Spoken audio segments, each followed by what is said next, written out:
Bukas na ang ika-100 anibersaryo ng Iglesia ni Cristo at mula po kanina, bumubuhos na ang mga miyembro nito sa Ciudad de Victoria Complex sa Bukawi, Bulacan, kung saan gaganapin ang selebrasyon. At live mula roon, nagpapatrol si Apple Salandoni. Apple, sa huling pagtaya o estimate, gaano na ba karami ang mga miyembro ng INC na nandiyan? Alvin, nakausap nga natin ng organizers ng Centennial Celebration ng INC at kanina alas 4 ng hapon ay tinatayang umaabot na sa higit kalahating milyon ng mga miyembro at delegado ang nandito ngayon at bukas sa main celebration.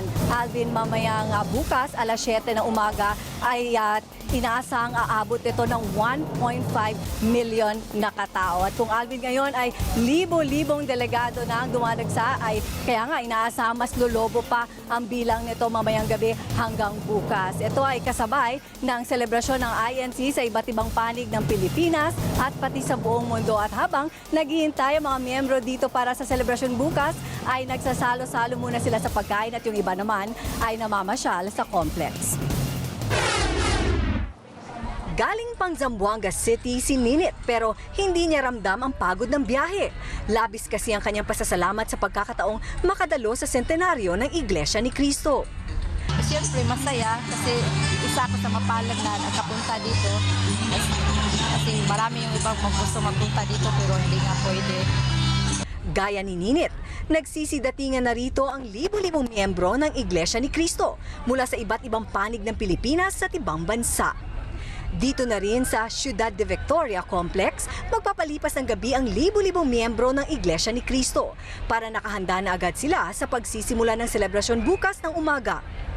At dahil hindi pa pinapayagang makapasok sa loob ng Philippine Arena ang mga miyembro, dito muna sila nananatili sa mga malalaking tent sa complex.